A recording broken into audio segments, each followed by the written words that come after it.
Hi folks, welcome to the Prepared Homestead. This is Travis. Thank you all for stopping by to watch. Yes, the sheep are making lots of noise and they're okay. There's nothing wrong with them. I threw them some watermelon rinds out of the garden and they're wanting more because sheep are kind of like pigs. I mean, they're not pigs, they're clean to eat, but they're a lot like pigs when it comes to eating. Anyways, been extremely busy this week. And please don't think that I'm not paying you YouTuber subscribers enough attention, but I just haven't had a lot of time to really devote to making good, deep, well-researched videos, and I do apologize for that. But I think after this week I can get back to my normally scheduled programming. It's just been one of those weeks. Nothing bad. Just have a lot of important things going on and here at the homestead, and just trying to bust it out as much as possible. Since I'm not putting out the kind of videos that you're used to, I'm going to suggest that you should subscribe. If you've not subscribed to the channel so far and you've been watching, it's painless and free. All you have to do is click that little subscribe button. If you do that and you click the little bell icon off to the side, then you maybe get notified when I upload new video content, but who knows? I mean, I've subscribed with the bell thing to several channels and I never get one. In fact, the other day, another prepper channel that I've been to subscribe to for a long time and have it notified that I get a notification, and I got a notification and it was a video that he had posted 3 years ago. What in the world is wrong with YouTube? Anyways, I wanted to talk to you today about something that's been on my mind, partly because of just some stories that I've been hearing, just a few, and I'm not going to go into those stories' details, but what I would call beware of the sharks. A few weeks ago, myself and a few other YouTube channels made videos on beware of the werewolf preppers. And the werewolf preppers, they're the ones that once things, all hit the fan, instead of themselves prepping now, they're going to wait till after, it hits the fan, and then they're going to come to your house and take what you have, or at least that's what they hope to do. I want to talk to you about something very similar to that, but instead of it happening after SHTF happens, it could be happening right now. And that's these sharks. These are the people that are preying on you. They may be preying on your fears of what's going on in the world, your hopes and desires to build community. They may believe that you might just be gullible, and are looking for some other kin, some other that kinship with another like-minded individual. They may talk the talk, they may look the look, but they're not that at all. And while it may not be happening everywhere, I think the more and more things progress, which in turn means there'll be more and more people preparing, it'll be more popular, it'll be more publicized, that there's the odds that there'll be more and more people that will try to take advantage of those doing that. This is really just a normal, something that normally happens anyways. Whenever there's something that's really popular, you'll have people come out of the woodwork trying to take advantage of them. And so I think, or feel, or believe, and based on little teeny bits of information I've received, that is going to eventually happen, and it's probably already happening amongst the prepper homestead circles. These people might be trying to sell you something. They might be trying to promise you that this little device, this little geegaw is going to save your life when the duty hits the fan. Maybe they're going to just try to take advantage of you in other ways. They might try to build a friendship with you, get in close, try to join your little mag, your little community, with the intent of taking from you, of harming you, of getting some little something out of you. And it could be everything from a little bit of money to everything you own, or even your life. So it's something that we need to be aware of. This type of behavior, unfortunately, it just happens in our society. And some of us, I know, probably have some experience and maybe some training that gives us a little bit of advantage over this. But there are a lot of you, and I don't mean to say this in any kind of negative way, but there's a lot of you that's new to this.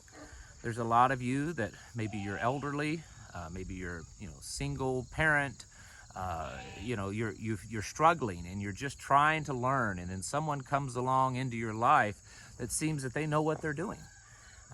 And you need to be careful of that. It doesn't mean that everyone that comes into your life that is a prepper and that knows what they're doing or that's willing to help is a threat or someone to question, but you should certainly do your due diligence to try to vet that person. Ask questions. Never let someone into your inner circle until you have been around them enough to kind of, feel them out, see their behavior, ask them questions, talk to them, maybe even do a little background on them. It doesn't take that much to do even a little bit of background on a person. If you're in an area that you know that there are several prepping groups, and this has actually happened, I've had the experience of this, where someone shows up and they're very eager to be part of your group. They're very eager to get involved, and then come to find out that they've been going around to all the other prepper groups in your state or your area, doing the same thing, asking questions about how much stuff that they have. Where's your bug out location? How much food do you guys put up? Do you have enough guns and ammo? When you start getting questions like that, those are red flags. I have friends that to me, they're close enough friends that I let them into my inner circle. They're here, they come to our house, right? They're that kind of inner circle because I'm very protective. Anyone that knows me personally knows that I'm very protective of allowing people to come onto the property. And even those people, I don't tell them everything, and they don't ask. I don't ask them. I assume that they have food prepped up. I assume that they probably have, bang sticks and ammunition and things like that. But I don't go into asking them why, how much and what do you plan on doing and all that kind of stuff. Those are very personal and private things. And when you get around someone that starts asking stuff like that, that should be some red flags. There are always predators out there.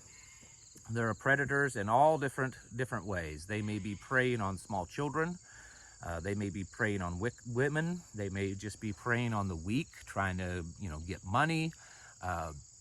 And it's no different in the prepping community. It's not very common, okay? The vast majority of all the people that I've ever met that consider themselves homesteaders or preppers or both are usually really good people. They really are. You come to our local meetings and there'll be 200 plus people there, and all of them, with the exception of who knows, maybe one or two, and sometimes I believe it's all of them, are really good-hearted people, and they would do what they can to help you. But it doesn't take much to find just that one person. That's the bad apple in the bunch. And so as I was thinking about this today when I was working, as we get closer and closer to, more and more catastrophic things happening, there's going to be more and more people that's going to try to take advantage of that. These people, they many times have narcissistic personalities, or even worse, and they're good at reading someone else's thoughts and emotions, and they can, if they're a coworker and they sense that you're really nervous about the things that's happening in the world, they could use that to get something out of you. And so while we're at our guard against all the things that's happening in the world, we're at our guard against the 87,000 new IRS agents and all this kind of stuff, we have to also realize that there are people out there that will have no morals whatsoever, and that they will do what they can to take from you. And it's not just taking from you. When we're not just talking about marauders coming onto your property after SHTF. That, to me, that's a completely different situation, because in those kind of situations, I'm probably going to handle it differently. Actually, no, I wouldn't. I would handle it the same way right now as I would if it was the SHTF. So thankfully, I live in a state and a county that would back me up if I did. Anyways, people realize that they like to prey on their weaknesses, and we all have our weaknesses. And as we're working harder and harder to become more prepared and make more connections, Always be cautious of that. Don't give out information online, even in a prepping group, even on TPH Network. Don't get on there and talk about how much stuff you have. Uh, don't talk about, you know, what your plans are and where you're going to go and where you live. Don't do that. And if you start communicating with someone, whether it's in person or online, and they start asking those kind of questions about those things, don't tell them. Don't tell them at all. There are very, very few people that exist on this planet that I feel comfortable enough to tell those things to. There's family members that I'm somewhat close with that I don't tell those things to. You know, there's certain things that we have that's in our preparedness plan and stuff that the only other soul on this planet that knows about it is my wife. And there's some things that should be that way. It's good and it's bad. It's both sides. But Americans many times are fairly trustworthy of people, and we have to realize that as this world becomes more chaotic and certainly more wicked, there's going to be more people out there that's going to try to take advantage of the situation, and they may try to take advantage of you. They may do it just out of personal gain. They also may do it because there's so much divisiveness now in this country, the left versus the right, and how they hate each other, and there could always be someone that's trying to infiltrate, you know, your circle, your group, or whatever, that is on the opposite side. They're maybe a far left person, but they know how to play the game and they know how to talk the talk. So be cautious of that. Certainly try to make connections and build community and develop tribe and mutual assistance groups, or whatever it is you want to call them. But always be cautious of other people too, because I think that is something that it's going to happen. It's going to happen more than you think. And the thing that you need to do is make sure it doesn't happen to you. Folks, it's a crazy, awful world we live in, but we can survive it and we can prevail through it, because in the end, we serve someone that we know is going to win this one. Folks, get your houses in order. Prepare yourselves mentally, physically, and spiritually. Thanks for watching, and I'll catch you in the next video.